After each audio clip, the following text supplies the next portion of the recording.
بسم اللہ الرحمن الرحیم الصلاۃ والسلام علیک یا رسول اللہ وعلی آلک واصحابک یا حبیب اللہ الصلاۃ والسلام علیک یا نبی اللہ وعلی آلک واصحابک یا نور اللہ۔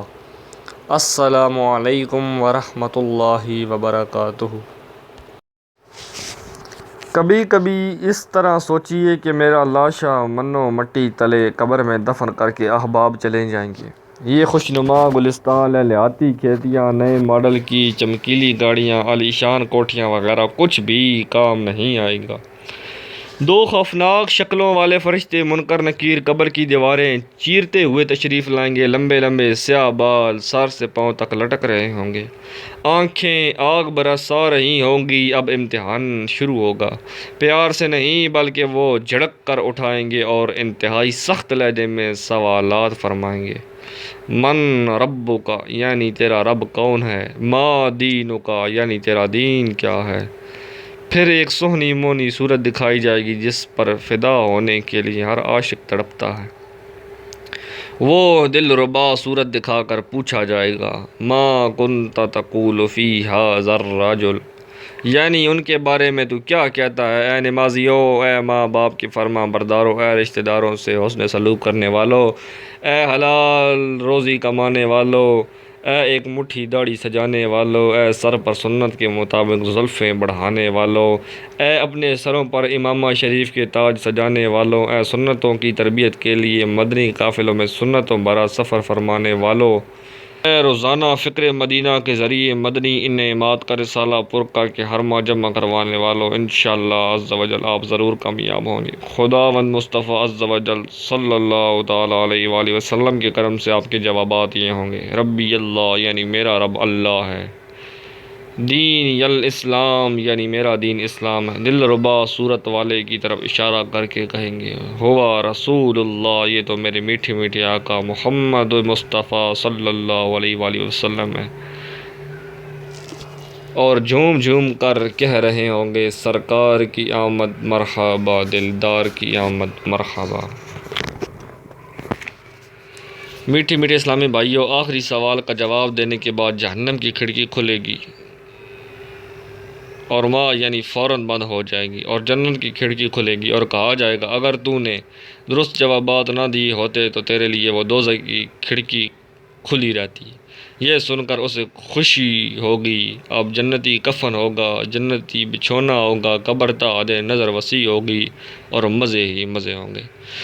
اچھا، قبر میں جوابات ہوتے ہیں، ان کی ناکامی کے جو اسباب ہوتے ہیں وہ کون کون سے ہوتے ہیں، یہ ملاحظہ فرما لیجیے۔ خدا نخواستہ اگر نمازیں ضائع کرتے رہے، جھوٹ بولتے رہے، غیبت کرتے رہے، حرام روزی کماتے رہے، فلمیں ڈرامے دیکھتے دکھاتے اور گانے باجے سنتے سناتے رہے، مسلمانوں کا دل دکھاتے رہے، اگر رب عز و جل ناراض ہو گیا اور اس کے محبوب صلی اللہ تعالیٰ علیہ وآلہ وسلم روٹھ گئے، اگر گناہوں کی نحوست کے باعث معاذ اللہ عز و جل ایمان برباد ہو گیا، تو پھر ہر سوال پر منہ سے یہی نکلے گا، ہائے افسوس، ہائے افسوس، مجھے تو کچھ نہیں معلوم، ہائے ہائے، جب سے آنکھ کھلی ٹی وی پر نظر تھی، جب سے کانوں نے سنا تو فلمی گانے ہی سنے، مجھے کیا معلوم خدا عز و جل کیا ہے، مجھے کیا پتا دین کیا ہے، میں نے تو دنیا میں اپنی آمد کا مقصد صرف اسی کو سمجھا تھا کہ بس جیسے بن پڑے مال کماؤ اور بیوی بچوں کو نبھاؤ۔ کبھی کسی نے میری آخرت کی بےدری خاطر مجھے سنتوں بھرے اجتماع شرکت یا مدنی قافلے میں سفر کی دعوت دی بھی تو یہ کہہ کر ٹال دیا تھا کہ سارا دن کام کر کے تھک جاتا ہوں، وقت ہی نہیں ملتا۔ اسلامی بھائیوں، جیتے جی تو یہ جواب چلتا رہے گا، کاروبار چمکتا رہے گا، بینک بیلنس بڑھتا رہے گا، لیکن یاد رکھیے، جس کا ایمان برباد ہو چکا تھا اس سے آخری سوال کر لینے کے بعد جنت کی کھڑکی کھلے گی اور فوراً بند ہو جائے گی، پھر جہنم کی کھڑکی کھلے گی اور کہا جائے گا، اگر تو نے درست جواب دیے ہوتے تو تیرے لیے وہ جنت کی کھڑکی کھلی رہتی۔ یہ سن کر اسے حسرت بالائے حسرت ہوگی، جہنم کی طرف دروازے سے اس کو گرمی اور لپٹ پہنچے گی اور اسے آگ کا لباس پہنایا جائے گا اور اس کے لیے آگ کا بستر بچھایا جائے گا۔ اس پر عذاب دینے کے لیے دو فرشتے مقرر ہوں گے جو اندھے اور بہرے ہوں گے، ان کے ساتھ لوہے کا گرز ہوگا کہ پہاڑ پر اگر مارا جائے تو خاک ہو جائے، اس ہتھوڑے سے اس کو مارتے رہیں گے، نیز سانپ اور بچھو اسے عذاب پہنچاتے رہیں گے، نیز اعمال اپنے مناسب شکل پر متشکل ہو کر کتیا بھیڑیا اور شکل کے بن کے اس کو ایذا پہنچا دیں گے۔ میٹھے میٹھے اسلام بھائیو، دولت دنیا کو اپنا سب کچھ سمجھ بیٹھنا دانش مندی نہیں، یہ یاد الہی سے غفلت کا باعث نہیں بننی چاہیے۔ اللہ عز و جل ایمان والوں کو تنبیہ کرتے ہوئے پارہ 28 سورہ منافقون کی آیت نمبر 9 میں ارشاد فرماتا ہے، جس کا ترجمہ ہے: ایمان والو، تمہارے مال نہ تمہاری اولاد کوئی چیز تمہیں اللہ کے ذکر سے غافل نہ کرے۔ یہ نہ کہنا کہ کوئی سمجھانے والا نہیں ملا۔ میرے اسلامی بھائیو، رزق حلال کی طلب میں ہرگز ایسی مصروفیت مت رکھی جو انہیں مال سے غافل کر دے۔ اگر خدا نخواستہ حرام روزی اور سودی کاروبار کا سلسلہ ہو تو اسے چھوڑ دیجیے، رشوت کا لین دین ترک کر دیجیے۔ دیکھیے، مرنے کے بعد یہ نہ کہنا کہ ہمیں کوئی سمجھانے والا نہیں ملا تھا۔ طرح طرح کے گناہوں میں رچے بسے رہنے والوں کو ڈرنا چاہیے کہ اگر گناہوں کے سبب ایمان برباد ہو گیا تو کیا بنے گا۔ اللہ عز و جل پارہ 24 سورۃ الزمر کی آیت نمبر 54 میں ارشاد فرماتا ہے، جس کا ترجمہ ہے: اور اپنے رب کی طرف رجوع لاؤ اور اس کے حضور گردن رکھو، قبل اس کے کہ تم پر عذاب آئے پھر تمہاری مدد نہ ہو۔ یا الہی، میرا ایمان سلامت رکھنا، دونوں عالم میں خدا سایہ رحمت رکھنا۔ میٹھی میٹھے اسلامی بھائیو، زندگی کا کیا بھروسہ، آپ کی صحت لاکھ اچھی ہو مگر کیا آپ نہیں جانتے کہ یکا یک زلزلہ آ جاتا ہے، یا بسیں، کاریں اور ریل گاڑیاں الٹ جاتی ہیں، یا اچانک بم دھماکہ ہوتا ہے اور لاشوں کے ڈھیر لگ جاتے ہیں، اور اگر فضا میں طیارہ پھٹ جائے تو پھر تو لاشوں کی شناخت بھی دشوار ہو جاتی ہے۔ عہدہ اور منصب کچھ بھی کام نہیں آتا، آدمی کے ایک جھٹکے میں مر جاتا ہے۔ یہ انمول سانس جلدی جلدی نکل رہے ہیں، جو ایک بار نکل جاتا ہے پلٹ کر نہیں آتا۔ یقیناً ہر سانس موت کی جانب ایک قدم ہے۔ آپ کہتے ہیں کہ میرے بیٹے کی 12ویں سالگرہ ہے، سمجھتے ہیں کہ بڑا ہو گیا، اگر گہرائی میں دیکھیں تو آپ کا بیٹا بڑا نہیں، چھوٹا ہوتا جا رہا ہے۔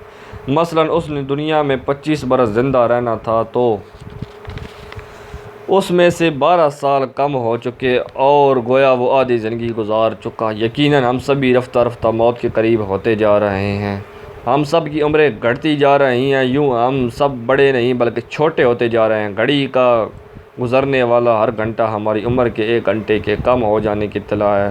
غافل تجھے گھڑیال یہ دیتا ہے منادی، گردوں نے گھڑی عمر کی ایک اور گھٹا دی۔ قبر کے امتحان سے گزر کر قیامت کے امتحان سے سابقہ پڑھنا ہے۔ 100 کروڑ افسوس، ہمارے پاس اس کی کوئی تیاری نہیں، البتہ ملازمت کی خاطر انٹرویو میں کامیابی کے لیے، نیز اسکول یا کالج کے امتحان میں پاس ہونے کے لیے ایڑی چوٹی کا زور لگا دیا جاتا ہے۔ جس نے کوشش کی اس نے پا لیا کہ مصداق اگر صرف دنیاوی امتحانات کے لیے کوشش کی بھی تو ہو سکتا ہے دنیا میں عارضی خوشیاں نصیب ہو جائیں، لیکن قیامت کے امتحان کا کیا ہوگا؟ یقیناً ایک دن مرنا اور قبر و آخرت کے امتحانات سے گزرنا ہے۔ ان امتحانات میں نہ دھوکہ چلے گا، نہ ہی رشوت، دوبارہ موقع بھی نہیں ملے گا۔ یہ سب کچھ جاننے کے باوجود لوگوں کے دنیاوی امتحانات کی طرف تو توجہ ہے مگر قیامت کے امتحانات سے سراسر غفلت ہے۔ دنیا کے امتحانات کے لیے تو آج کل طلبہ رات بھر پڑھتے، نیند آئے تو نیند کشا گولیاں کھا کر بھی جاگتے اور اس کی تیاری کرتے ہیں، مگر کیا قیامت کے امتحانات کے لیے بھی ہم میں سے کسی نے کبھی کوئی رات جا کر عبادت میں بسر کی؟ دنیا کے امتحان میں کامیابی کے لیے پابندی سے روزانہ اسکول اور کالج کا رخ کرتے ہیں، کیا قیامت کے امتحان میں کامیابی کے لیے صرف ہفتہ وار سنتوں بھرے اجتماع میں لگاتار شرکت کرتے ہیں؟ دنیا کے امتحان کی تیاری کے لیے بعض طلبہ ٹیوٹر کی خدمات حاصل کرتے ہیں تو بعض اکیڈمی یا ٹیوشن سینٹر جوائن کرتے ہیں۔ تو کیا قیامت کے امتحان کی تیاری کے لیے سنتوں بھرے مدنی ماحول اور عاشقان رسول کی صحبت اختیار کی؟ قیامت کے امتحانات کی تیاری کے لیے بھی کبھی دعوت اسلامی کی سنتوں کی تربیت کے مدنی قافلے میں سفر کیا؟ قیامت کے امتحان کی تیاری کے لیے ابھی سے جو ہے نا آپ نے کوشش شروع کر دینی ہے۔ آپ سنتوں بھرے دعوت اسلامی کے اجتماع میں شرکت کریں، آپ کو اس سے بھی بہت فائدہ ہوگا۔ دعا ہے اللہ تعالیٰ آپ کو عمل کرنے کی توفیق عطا فرمائے، آپ کی جائز مرادوں کو پورا فرمائے، آمین بجاہ النبی الامین۔ السلام علیکم ورحمۃ اللہ وبرکاتہ۔